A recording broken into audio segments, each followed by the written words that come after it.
ہے خانے کعبہ میں، کیا ہے صفا مروہ پر؟ ایک گرہ بول رہا ہے ہر مومن مسلمان کے دل میں مکہ معظمہ مدینہ منورہ جانے کی عقیدت و محبت موجود ہے۔ کیوں؟ اس لیے کہ یہ وہ پیارا شہر ہے جہاں نبی کریم کی ولادت با سعادت ہوئی، یہی وہ پیارا شہر ہے جس میں معلم کائنات نے دعوت اللہ کا سلسلہ شروع فرمایا۔ ارے یہی وہ پیارا مقدس اور بابرکت شہر ہے جس میں دنیا بھر کے مسلمانوں کو اللہ نے یہ حکم فرمایا جو صاحب استطاعت ہے آؤ میرے اس گھر کی زیارت کرو، محبت سے بولیے سبحان اللہ۔ اسی شہر میں مینا کی مقدس وادی ہے جہاں پہ سیدنا ابراہیم علیہ السلام نے اپنے بیٹے کے گلے پر چھری چلا کر عطاء خداوندی کی مثال قائم کر دی۔ یہی وہ پیارا شہر ہے جس میں مینا عرفات مزدلفہ کے مقدس میدان ہے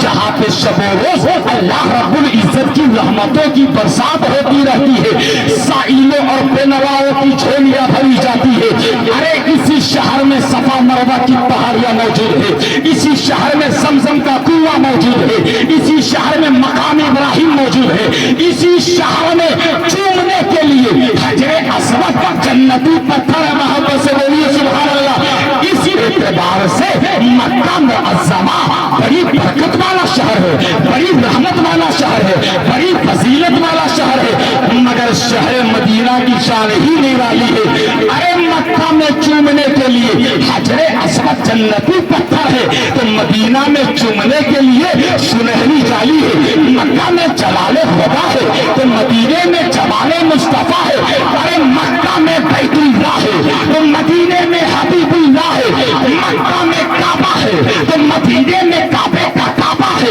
اسی لیے تو اچھے رضا، پیارے رضا، سچے رضا، میٹھے رضا، نرالے رضا، بالا رضا، مفکر رضا، مجدد رضا، محدث رضا، مقرر رضا، مؤلف رضا، مصنف رضا پکار اٹھتے ہیں کہ حاجیوں آؤ شہنشاہ کا روضہ دیکھے، کعبہ کو دیکھ چکے ہیں، کعبے کا کعبہ دیکھو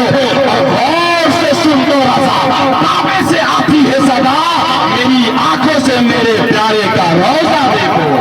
غور سے سن دو رضا، کعبے سے آتی ہے صدا، میری آنکھوں سے میرے پیارے کا روضہ دیکھو۔ 2 منٹ میں گفتگو ختم کر رہا ہوں، سے دو آدمی بولیے سبحان اللہ اور محبت سے بولیے یا رسول اللہ۔ مکہ معظمہ کی یہ شان اور عظمت ہے،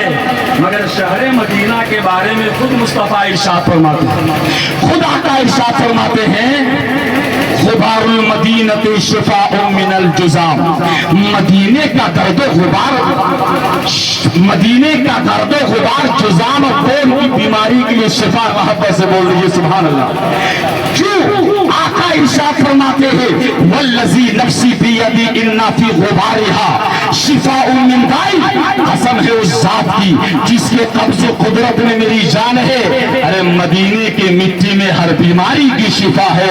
اسی لیے تو شہنشاہ سخن علامہ حسن استاذ زمن فرماتے ہیں نہ ہو آرام جس بیمار کو سارے زمانے سے، آخری بات، نہ ہو آرام جس بیمار کو سارے زمانے سے، اٹھا لے آئے تھوڑی خاک ان کے آستانے سے،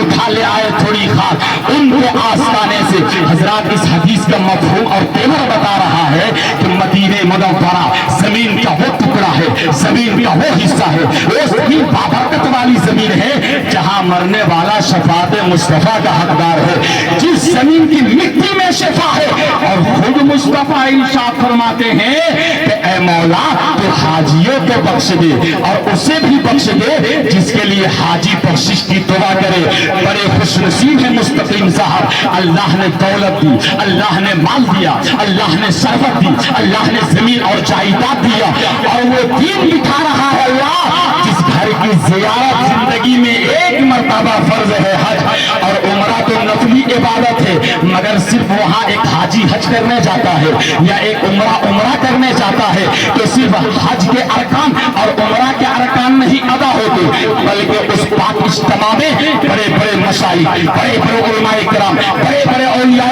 کرام کی آمد ہوتی ہے، اور یہی تک محدود رہی، اس پاک اجتماع میں فرشتوں اور انبیاء کی بھی آمد ہوا کرتی ہے۔